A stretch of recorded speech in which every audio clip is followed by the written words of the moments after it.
اور اگر رمضان کا مہینہ تو پورا معافی کا مہینہ ہے کہ دوزخ کے دروازے بند ہو جاتے ہیں، جنت کے دروازے کھول دیے جاتے ہیں، شیطان قید. آپ دیکھتے نہیں نمازی کیوں بڑھ جاتے ہیں رمضان شریف میں؟ کہ وہ نامراد قید ہو جاتے. تو کسی کو زنجیروں میں باندھا ہو وہ چل تو نہیں سکتا، چھوڑ دو زنجیریں تو چل پڑے گا. تو اللہ تعالی ہم سب کی حفاظت فرمائے. کوئی دعویٰ نہ کرے، لیکن جو تھوڑا سا غفلت میں ہوتا ہے تو ایمان کمزور ہوتا ہے، انہوں تو شیطان بن کے جامع نہیں دینے. جمعے جاواں گے، جمعے کئی جمعہ بھی نہیں پڑھتے، عید تے جاواں گے کوئی عید بھی نہیں پڑھتے. یہیں یہ ایک نگینہ سینما کے مالک نے بیان کروایا تھا اور اس نے بعد میں اس سینما کو گرا دیا. آج کل وہ کینیڈا میں ہوتا ہے.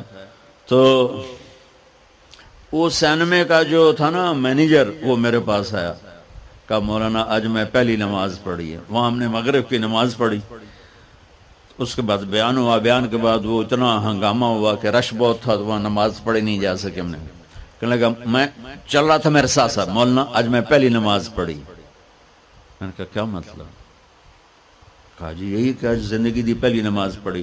ہوگا راؤنڈ اباؤٹ 40-45 سال کا. میں کہا پہلی نماز؟ ہاں جی پہلی نماز. جمعہ پڑھے؟ نہیں کدی نہیں. عید؟ نہیں کدی نہیں. آج پہلی نماز تواڈے پیچھے پڑھی ہے. شیطان جب قید ہوتا ہے تو زنجیریں کھل جاتی ہیں تو نمازی بڑھنا شروع ہو جاتے ہیں. اس کے بعد جو گھٹتے ہیں نا تو شیطان کی وجہ سے نہیں، اپنی عادت اور سستی کی وجہ سے. پہلے 2-3 دن بڑا جوش ہوتا ہے، پھر اس کے بعد گھٹتے ادھے کو پھر نکل جاندے ہیں، ادھے رہ جاندے ہیں. تو تراویح میں بھی پہلے پوری مسجد بھرے گی، پھر ایک صف جائے گی، پھر دوسری جائے گی، پھر تیسری جائے گی. تو بھائیو یہ رمضان آ رہا ہے، دیکھو میں ہاتھ جوڑتا ہوں، نماز 5 وقت سارا سال فرض ہے، لیکن روزے کی برکت سے کیا ہوتا ہے؟ شیطان قید ہو جاتا ہے تو وہ سارے بھاگے آ رہے ہوتے ہیں. اللہ سے مانگ لو اس رمضان میں کہ یا اللہ ایسی توفیق دے کہ موت تک نماز نہ چھوٹ. رمضان میں بہت سے لوگ رشوت لینا چھوڑ دیتے ہیں کہ نہیں جی ہن رمضان شریف آ گیا. رمضان شریف بھی تو آیا ہے، لیکن اصل میں شیطان قید ہوا ہے تو اب کہہ رہے نہیں ہن رشوت نہیں لینی، مہینے بعد لواں گے. ڈنڈی مارنے والا کہتا ہے نہیں صحیح تولنا ہے، پھر رمضان تو بعد کٹھی کسر کر لواں گے. وہ کیا وجہ ہے پیچھے؟ ایک تو رمضان کی برکات ہیں، اور ایک شیطان کا قید ہونا ہے، اور ایک جنت کے دروازوں کا کھل جانا، دوزخ کے دروازوں کا بند ہونا، اللہ کے عرش کا پہلے آسمان پہ مستقل ڈیرا ڈال دینا، اور پھر اعلان کرنا ہے کوئی بخشش آنے والا ہے، کوئی معافی مانگنے والا ہے، کوئی توبہ کرنے والا ہے، کوئی جنت مانگنے والا ہے، کوئی دنیا مانگنے والا، آؤ مانگو.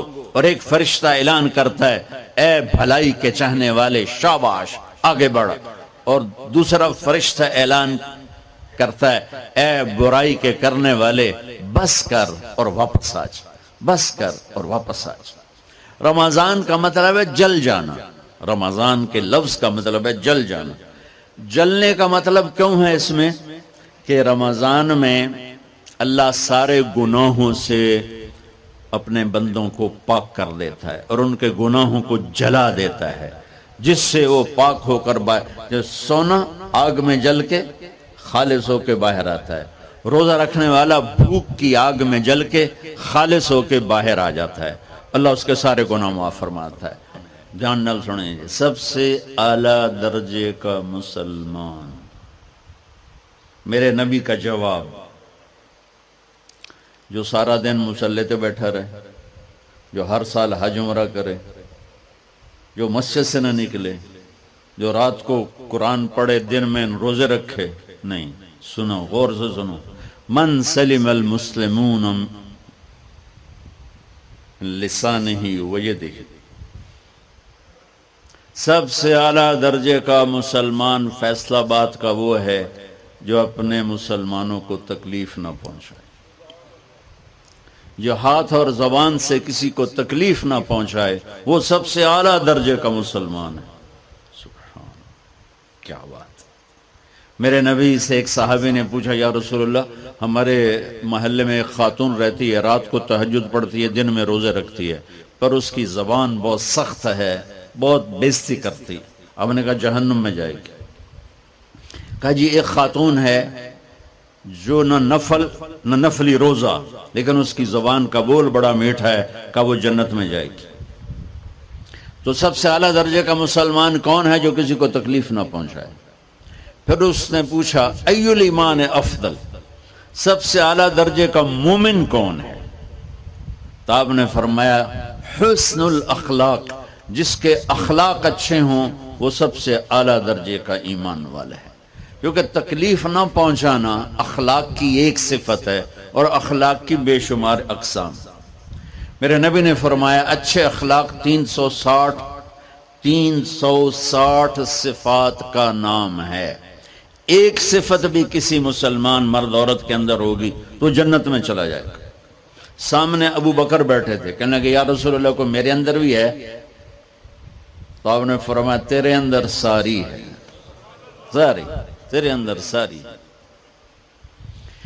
تو ابتدا بھی بتا دی، انتہا بھی بتا دی. اور عبادت بھی مسلمان کو اخلاق تک پہنچاتی ہے. اب سنو قرآن سے، اللہ تعالیٰ انسان کسے کہتا ہے؟ ایمان والوں کو. ان الذین کفروا من اہل الکتاب والمشرکین فی نار جہنم خالدین فیہا اولئک ہم شر البریہ. سب سے بدترین مخلوق وہ ہے جو اللہ کو نہ مانے، جو اللہ کے دین کو نہ مانے. آپ نے کہا وہ سب سے بدترین مخلوق. تو لا الہ الا اللہ محمد رسول اللہ ہمیں انسانیت میں داخل کرتا ہے. انسان ہے ہی وہ جو لا الہ الا اللہ محمد رسول اللہ کا کلمہ پڑھتا ہو. میرے رب کے نزدیک نماز کیا ہے؟ نماز کیا ہے؟ بول بھائی. ہاں، میرا اللہ کہتا ہے ان الصلاۃ تنہا. اب آئی نہیں چل رہا.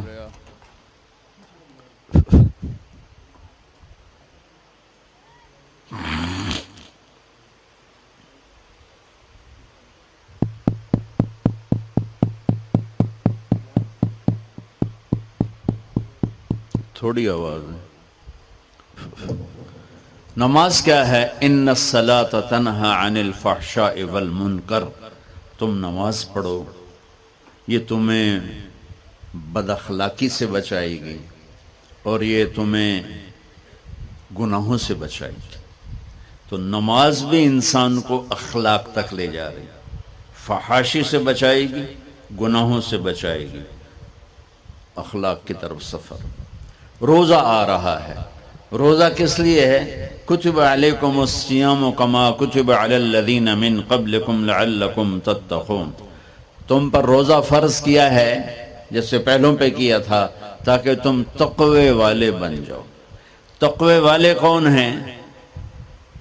وسارعوا الی مغفرۃ من ربکم وجنۃ عرضها السماوات والارض اعدت للمتقین.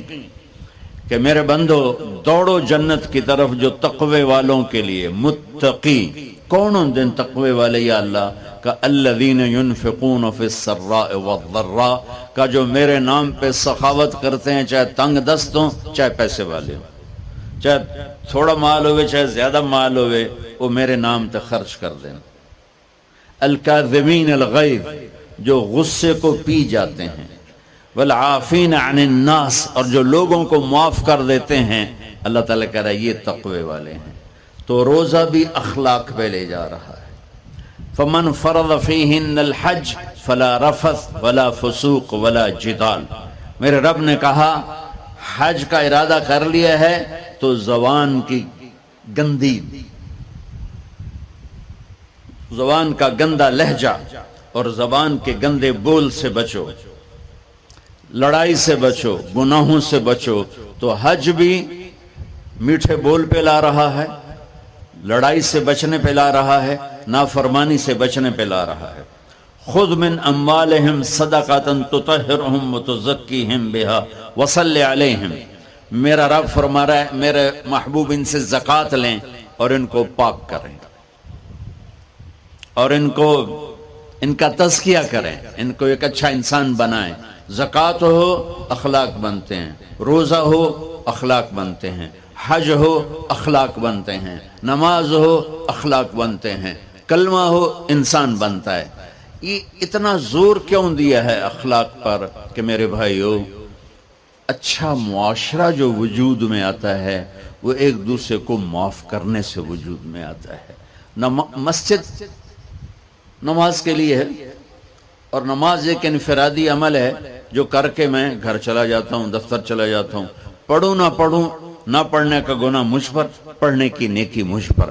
لیکن اگر میرے اخلاق برے ہیں، روزہ میری چیز ہے، رکھوں اجر، نہیں رکھوں پکڑ، زکوٰۃ دے دوں اجر نہ دوں پکڑ، حج کر لوں اجر نہ کروں پکڑ، صرف میری ذات سے کے گرد ہے، نماز بھی، روزہ بھی، حج بھی، زکوٰۃ بھی۔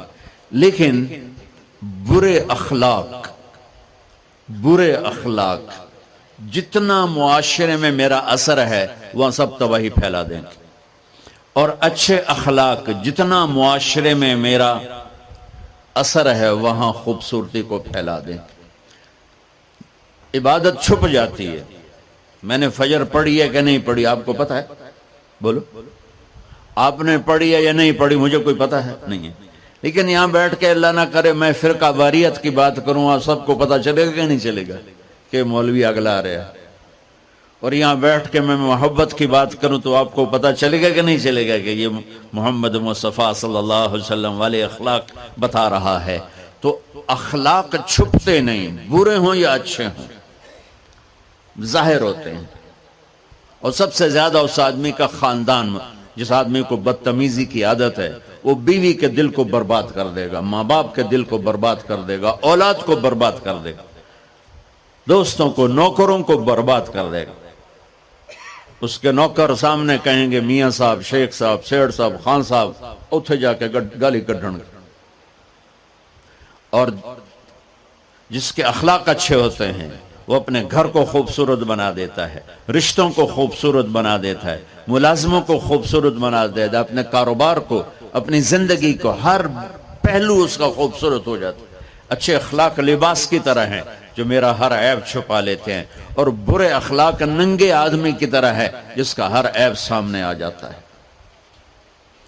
اور اللہ کی رحمت اتنی طاقتور ہے کہ میرا رب فرماتا ہے، یہ تو میں نے 5 غلطیاں بتائی ہیں، لیکن میرا رب فرماتا ہے میرا بندہ میں تجھے عمر بھی دیتا ہوں، طاقت بھی دیتا ہوں، تو اتنے گناہ کر کے زمین فیصل آباد کی سے اٹھا کر آسمان کی چھت کو لگا دے، ساری دنیا گناہ گار ہو جائے نا تو آسمان کیا چاند تک بھی گناہ نہیں جا سکتے۔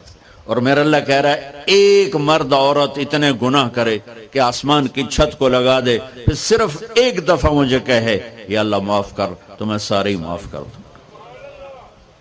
تو بھائیو یہ رات بھی معافی مانگنے کی ہے۔ تو میرے عزیز، اور رمضان شریف آ رہا ہے، اپنے دل کو کینہ سے صاف کرو، بغض سے صاف کرو، نفرت سے صاف کرو، کسی سے لڑے ہوئے ہو اللہ کے واسطے صلح کر لو۔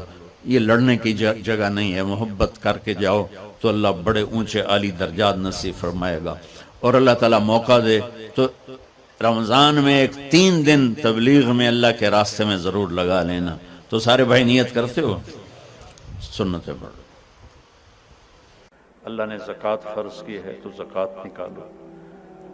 اب تو اتنے حالات ہیں کہ متوسط طبقہ بھی زکوٰۃ کا مستحق ہے، اپنے زکوٰۃ سے بڑھ کے نکالو، چونکہ زکوٰۃ دینے والا بخیلوں سے تو نکل جاتا ہے لیکن سخیوں میں داخلہ اس سے اوپر کرے گا تو ہوتا ہے۔ 2,500 دے دیا نا 1 لاکھ میں سے تو باپ پہ بخیل کا لیبل نہیں لگے گا، لیکن سخی کا بھی نہیں لگے گا۔ اوپر 54 خرچ کر دو تو ایک سٹیپ آپ آ جائیں گے۔